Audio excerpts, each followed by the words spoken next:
নমস্কার, ব্রিটেনে বাঙালির আজকের ব্লগে আপনাদের সকলকে স্বাগত। হো হো হো, মেরি ক্রিসমাস। আরে না, ঠিকই ধরেছেন, আজকে 25শে ডিসেম্বর নয়, বাট ফরেন কান্ট্রিগুলোতে 1 অক্টোবর থেকে স্টার্ট হয়ে যায় ক্রিসমাসের কাউন্টডাউন। আর আমরাও সেই কাউন্টডাউনের যোগ দিতে শুরু করলাম আজকে থেকে। আজকে মেয়ের স্কুল থেকে বলা হয়েছিল অ্যাকচুয়ালি যে ডিসেম্বরের ফার্স্ট উইকে আমরা যেন কোনো না কোনো মুভি দেখে আসি। তাই মেয়েও বায়না করলো যে মোয়ানা 2 দেখতে যাবে। তাই দুপুরে কোনো মতেই চটজলদি মাংস ভাত খেয়ে আমরা বেরিয়ে পড়লাম মুভি ডেটের উদ্দেশ্যে। প্রথমে বেরোতে গিয়ে দেখলাম আকাশের মুখটা ভার, বেশ কালো মেঘ পড়ে রয়েছে, একটু অন্ধকার অন্ধকার লাগছে। বাট কিছুটা এগিয়ে যখন গেলাম, রাস্তা পার হতেই দেখলাম সূর্যি মামা দেখা দিয়েছে। আর সূর্যি মামার ওই ঝলমলে মুখের হাসি দেখে আমাদেরও মনটা কেমন একটু ভালো হয়ে গেল, তাই নয় কি? ঠিক আর একটু এগিয়ে যেতেই আমাদের বিল্ডিংটা চলে এলো, সেই প্রিন্টওয়ার্কস বিল্ডিং, যেটা কিনা প্রায় 1000 বছরের পুরনো। এই বিল্ডিংটা দেখতেই পাচ্ছেন, মেয়ে কেমন গুটি গুটি পায়ে সবার আগে চলে যাচ্ছে, আনন্দ এটাকে বলে, কারণ ও মোয়ানা 2 দেখতে যাচ্ছে।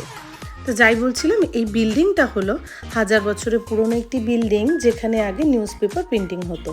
বাট এখন এখানে 20টারও বেশি বার, রেস্টুরেন্ট, জিম, লেজার সেন্টার, এছাড়াও আরও অনেক কিছু অ্যাক্টিভিটিস রয়েছে। এরপর হেঁটে হেঁটে আমরা চলে এলাম আমাদের মূল ডেস্টিনেশন, সিনেমা হল ভিউ। যেহেতু আমরা আগে থেকেই টিকিট কেটে রেখেছিলাম অনলাইনে, তাই আমাদের অফলাইনে টিকিট কাটার জন্য লাইনে দাঁড়াতে হয়নি। আমরা এসকেলেটর দিয়ে ওপরে উঠে গেলাম। সামনেই দেখতে পাচ্ছেন মোয়ানার বড় একটা ব্যানার দেখে মেয়ে দাঁড়িয়ে পড়েছে এখানে পোস্ট দেওয়ার জন্য। খুব আনন্দ মনে।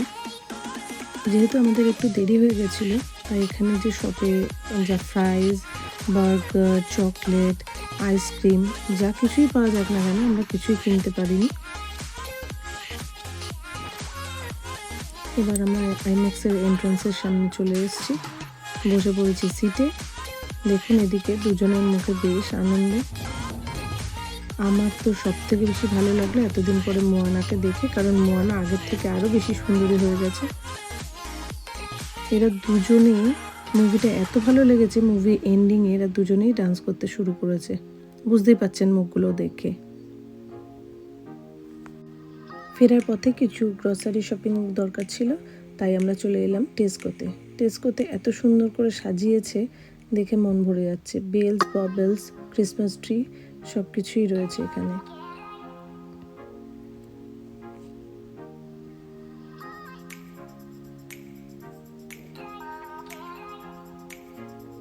আমার যেটা দরকার ছিল সেটা হলো ফ্রাইজ। এদিক ওদিক দেখলাম, তারপর মনে পড়লো যে এটা একটু ব্যাক এন্ডে রয়েছে, তাই এখানে চলে এলাম। এখানে সামনে বিভিন্ন ধরনের আইসক্রিম রয়েছে, আর তার পাশেই রয়েছে ভ্যারাইটি টাইপের ফ্রাইজ। আমার যেগুলো মনে ধরলো সেগুলো আমি নিয়ে নিলাম, কিছু চিকেনের আইটেম আর কিছু ভেজ আইটেম।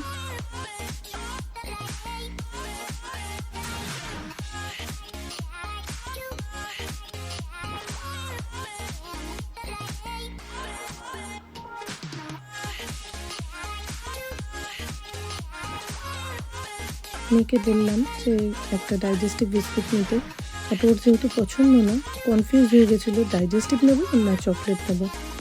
তারপর আরেকবার বলাতে ডাইজেস্টিভটাই নিয়ে নিল, কিন্তু মনটা একটু খারাপ। এরপর আপনাদের দেখাবো বলে ক্যামেরাবন্দি করেছিলাম কিছু বেকিং স্টাফ, যেগুলো খুব ক্রিসমাসের জন্যই স্পেশাল।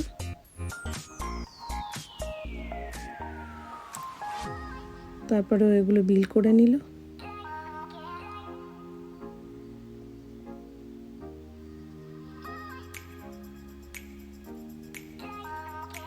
এবার আজকের মতন শপিং করা, মুভি দেখা সমস্ত কিছু শেষ হলো।